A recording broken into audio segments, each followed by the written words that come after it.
દર્શક મિત્રો, હું છું આપની હોસ્ટ અને દોસ્ત કૃતિ. સ્વાગત છે આપનું મંતવ્ય ન્યૂઝની એક વિશેષ રજૂઆત વાનગી શોમાં. Title sponsored by LG Bandhani hing, essence of authentic taste since 1894, co-presented by વરવરા હોમવેર એન્ડ મધર્સ રેસિપી પ્રેમનો સ્વાદ. દર્શક મિત્રો, રસોઈ એ કળા છે અને સ્વાદ એ પ્રેમની ભાષા છે. અને આજે વાનગીના રસોડે આપના રસોડા સુધી એક વાનગી જે પહોંચવા જઈ રહી છે, પ્રેમ ભરી વાનગી અમારા મહેમાન આપના માટે બનાવવા જઈ રહ્યા છે, તેનું નામ છે મેક્સિકન સેન્ડવિચ. એટલે આ વાનગીમાં મેક્સિકન તડકો પણ જોવા મળવાનો છે, આ સાથે ચીઝી અંદાજ પણ તમને જોવા મળવાનો છે. દોસ્તો, અત્યારે કાળઝાળ ગરમી પડી રહી છે અને આપણને રાત્રે તો એવું થાય કે ચલો આંટો મારવા જઈએ, અને આંટો મારવા જઈએ ને એટલે પહેલી ગાડી આપણી સેન્ડવિચની લારી આગળ ઊભી રહેતી હશે. પણ અત્યારે જો તમારે ઘરમાં સોફા પર બેઠા બેઠા મસ્ત ટીવી જોતા જોતા સેન્ડવિચ ખાવાની ઈચ્છા થઈને ઇન્સ્ટન્ટ તમે ઘરમાં બનાવી શકો એવી મસ્ત મજાની ઇન્સ્ટન્ટ ક્વિક મેક્સિકન સેન્ડવિચ આજે અમારા મહેમાન આપને શીખવા જઈ રહ્યા છે. તો કોની રાહ જુઓ છો? જલ્દીથી રેડી થઈ જાઓ મારી સાથે. મહેમાને પણ મળીએ અને કરીએ આજના શોની શરૂઆત. દર્શક મિત્રો, આજે મારી સાથે અમારા મહેમાન જોડાઈ ગયા છે. તો સૌથી પહેલાં તો આપનું સ્વાગત છે, ખૂબ ખૂબ સ્વાગત છે દિવ્યાબેન. ધન્યવાદ. તો આજે તમે મેક્સિકન સેન્ડવિચ લઈને આવ્યા છો. જી હા. તો આ વાનગી વિશે વાત કરીએ, પણ સૌથી પહેલાં તમારો પરિચય આપણા વ્યુઅર્સને આપી દો. હું છું દિવ્યાબેન હિમાંશુ મહેતા અને ગાંધીનગરથી આવી છું. મંતવ્ય ન્યૂઝમાં વાનગી શો હું ડેઈલી યુટ્યુબ વિડીયોઝમાં જોતી હોઉં છું અને ત્યાંથી મને ઇન્સ્પિરેશન મળ્યું કે ચલો મારી જે યુનિક સેન્ડવિચ બનાવવાની જે આઈટમ છે, જે મારા છોકરાઓ, મારા જે બચ્ચા છે એમને બહુ જ પસંદ છે અને જે 5-10 મિનિટમાં બનીને રેડી થઈ જાય છે. તો વિચાર્યું કે ચલો હું પણ અહીંયા આવું અને બધાને આ વસ્તુ શીખવાડું.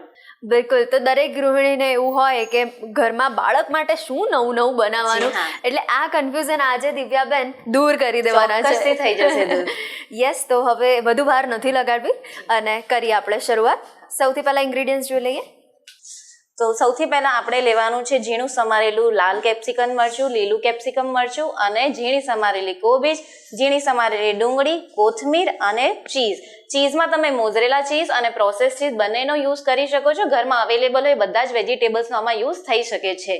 અને સાથે આપણે લેવાનું છે mayonnaise sauce, pizza pasta sauce, tomato ketchup જે બધા છોકરાઓનું ફેવરેટ હોય છે, અને આપણી ગ્રીન ચટણી જે રેગ્યુલર ઘરમાં બનતી હોય છે. અને બેઝિક મસાલા સાથે બટરનો યુઝ કરી શકો છો. ઘી, તેલ, કઈ બી વસ્તુ હોય એમાં તમે આને રોસ્ટ કરી શકો છો. રોસ્ટ વગર પણ જો ખાશો તો એનો ટેસ્ટ બહુ જ સરસ આવશે. તો સૌથી પહેલા આપણે ચલો બધા જે વેજીટેબલ્સ છે એને મિક્સ કરવાનું શરૂ કરીએ. સૌથી પહેલા જે ઝીણા સમારેલા જે બી સબ્જી તમારા ઘરમાં અવેલેબલ હોય એ બધી જ તમારે મિક્સ કરી લેવાની છે. છોકરાઓ કેવું હોય છે આજકાલના કે વેજીટેબલ્સ જોઈને બસ ના, હું હવે કાંઈ જ નહીં ખાઉં. તો આ એક એવી વસ્તુ છે કે સેન્ડવિચ કહીશું ને ચીઝ કહીશું એટલે કે હા ચલો હું ખાઈ લઈશ. આમાં એકદમ હેલ્ધી વર્ઝન જો તમારે બનાવવું હોય તો વ્હાઈટ બ્રેડની જગ્યાએ બ્રાઉન બ્રેડનો પણ યુઝ કરી શકાય છે.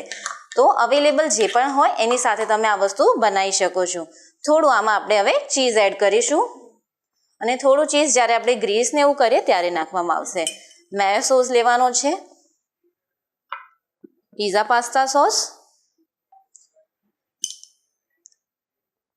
પીઝા પાસ્તા સોસ એટલા માટે કે એમને થોડો પીઝાનો જેવો ટેસ્ટ પણ આવે અને એમને બહુ જ સારું ટેસ્ટી લાગે. આ સ્પેશિયલી કિડ્સ માટે જ છે. એને કિડ્સને જે વસ્તુ પસંદ આવે એ મોટા માણસોને તો આરામથી આવી જ જાય છે. અંદર આપણે બેઝિક મસાલામાં જસ્ટ નમક એડ કરશું તો પણ વાંધો નહીં આવે, અને જો સ્પાઇસી ખાવું હોય તો થોડું લાલ મરચું. બીજા કોઈ પણ બેઝિક મસાલાનો આમાં યુઝ કરવામાં આવશે નહીં, બિકોઝ આપણે પીઝા પાસ્તા સોસનો એડ કર્યું છે તો એની અંદર બધા જ મસાલા આવી જશે. એને લીધે વધારે પછી તીખું પણ નથી થાય. અને થોડી કોથમીર. કોથમીર કેવું છે કે કોઈ પણ ગુજરાતી વાનગી આપણે બનાવીએ તો કોથમીર વગર એ અધૂરી છે. તો મેક્સિકન બનાવો, ઇન્ડિયન બનાવો, ચાઇનીઝ બનાવો કે ઇટાલિયન, કોથમીર તો આપણે જોઈએ ને જોઈએ જ. તો આ એક સ્ટફિંગ છે જે કાંઈ પણ કર્યા વગર એકદમ રેડી થઈ ગયું. જેને બનાવતા જસ્ટ ઘરમાં વેજીટેબલ્સ હોય ને ફટાફટ સમારતા આવડતું હોય તો થઈ જાય છે. ને અત્યારે તો ઇલેક્ટ્રિક ચોપર પણ અવેલેબલ હોય છે માર્કેટ્સમાં, તો સમારવાની જફા પણ રહેતી નથી. તો ફટાફટ બધું રેડી થઈ જાય છે. તો આપણું આ સ્ટફિંગ રેડી થઈ ગયું છે. ઓકે. હવે કશું કરવાનું નથી. આપણે જે છે આ બ્રેડની સ્લાઇસ લેવાની છે, એક બ્રેડની સ્લાઇસ. એની ઉપર આપણે જે ગ્રીન ચટણી છે એ રેગ્યુલર યુઝ થતી હોય છે એની પર સ્પ્રેડ કરવાની છે. આપણે ગ્રીન ચટણી સૌથી પહેલાં એની પર લગાવવાની છે અને જે આપણું સ્ટફિંગ રેડી થયું હતું એ લઈ લેવાનું છે. આમાં શું છે કે વેજીટેબલ્સ બધા આવી ગયા છે તો આપણે છોકરા ભલે શાક ના ખાતા હોય તો પણ ચાલી જાય અને લંચ બોક્સ પણમાં આ ચાલે છે. હેલ્ધી રેસીપી આપણે બ્રાઉન બ્રેડ યુઝ કરીએ તો સ્કૂલમાં બી કોઈ ના પાડવાનું નથી કે તમારે નહીં ચાલે એમ. અને સેકન્ડ જે આપણે લીધી એમાં થોડો પિઝા સોસ આપણે ઉપર લગાવી લઈશું. અને દિવ્યાબેન આ જ વસ્તુ જો આપણે બહાર ખાવા જઈએ ને તો આપણને કોસ્ટલી પણ મળે, જ્યારે ઘરમાં આપણે બનાવીએ તો એકદમ ઇઝી બને ને એકદમ સ્વાસ્થ્યવર્ધી પણ લાગે અને બહુ મહેનત પણ નથી કે ચલો એવું છે કે ફેન્સી થઈ ગયું છે બહુ મહેનત છે, ના એવું છે જ નહીં. અને આ મેક્સિકન સેન્ડવિચ તમે આવો છો 250-300 સુધીની મળી રહેશે. ઉપર બાળકોનું ને આપણા સૌનું ફેવરેટ થોડું ચીઝ સ્પ્રેડ કરી દઈશું. પછી આપણે આ સેન્ડવિચને બસ કવર કરી લઈશું. કવર કર્યા પછી આપણે એને થોડું ફ્રાય કરીશું. પેન થોડી ગરમ થઈ ગયા પછી આપણે એની ઉપર થોડું બટર લગાવીશું. બટરની જગ્યાએ તમે ઘી પણ યુઝ કરી શકો છો અને થોડી એની ઉપર કોથમીર. અને આપણી જે સેન્ડવિચ રેડી થયેલી હતી એને આપણે રોસ્ટ કરીશું. બંને સાઈડ જેટલું જોઈએ એટલું જરૂરિયાત મુજબ જ બટર કે ઘી લગાવવાનું અને ગોલ્ડન બ્રાઉન થોડી ક્રિસ્પી થાય ત્યાં સુધી આપણે એને રાખવાની છે. જો રોસ્ટ કરવી ના હોય તો ડિરેક્ટલી પણ તમે એને લઈ શકો છો, જરૂર પડતી નથી. પણ આ શું થોડું ક્રિસ્પીનેસ આવે તો સારું લાગે છે ટેસ્ટમાં. તો દિવ્યાબેન આજે તમે મેક્સિકન સેન્ડવિચ બનાવી એટલે એવો અંદાજ લગાવી શકું કે તમે મેક્સિકન ફૂડના લવર્સ છો? હા, મને જંક ફૂડનો બહુ જ શોખ છે. જંક ફૂડના લીધે મારું વેઇટ પણ ખાસું વધી ગયેલું અને ડિલિવરી પછી તો બહુ જ. તો જંક ફૂડમાં બી હું થોડો હેલ્ધી ટ્વિસ્ટ આપતી રહું છું તો એના કારણે મારો ટેસ્ટ બડ બી સારો રહે અને જંક ફૂડ ખાવાની જે ઈચ્છા હોય છે એ પણ વાંધો ના આવે, પૂરી થઈ જાય છે. અને સાથે સાથે મારા બચ્ચાઓને બી મજા આવી જાય છે. કુકિંગનો શોખ આવી રીતે જ પછી ધીમે ધીમે આવવા લાગ્યો. અરે વાહ. ગોલ્ડન બ્રાઉન કલર આવવા લાગ્યો છે તો આપણે બહુ આને પછી ક્રિસ્પ કરવી હોય તો થોડું બટર ઓર એડ કરીએ તો એને ક્રિસ્પ કરવાની વાંધો નથી આવતો.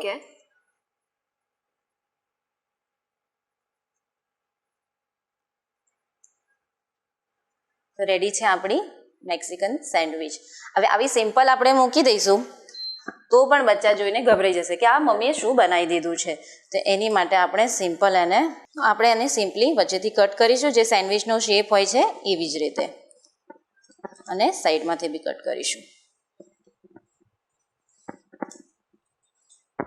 તો એના એક સેન્ડવિચના 4 પીસ આરામથી થઈ જશે.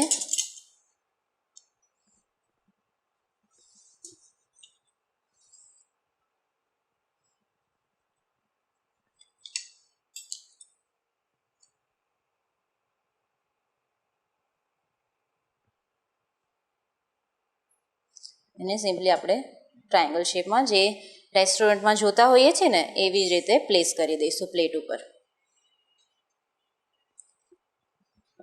અને જે આપણું ચીઝ છે એની ઉપર સ્પ્રેડ કરી દઈશું. થોડું વધારે ચીઝ હશે તો વધારે સારું લાગશે અને એને જોઈને ખાવાની ઈચ્છા પણ થઈ જાય છે. તો રેડી છે આપણી મેક્સિકન સેન્ડવિચ વિથ દેશી તડકા.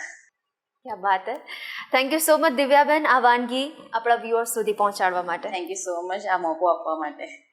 તો દર્શક મિત્રો, જો તમને ઘરે બેઠા મેક્સિકન સેન્ડવિચ ખાવાની ઈચ્છા થઈ હોય ને તો હવે તમે ખૂબ જ ઝડપથી બનાવી શકો એવી એકદમ ઇઝી રેસીપી અમારા મહેમાને આપના સુધી પહોંચાડી છે.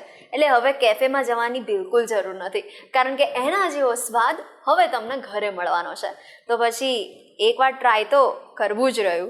અને હવે બીજી વાનગી અમારા મહેમાન કઈ લઈને આવ્યા છે એના માટે થોડીક રાહ જોઈએ. મળીએ નાનકડા બ્રેક બાદ.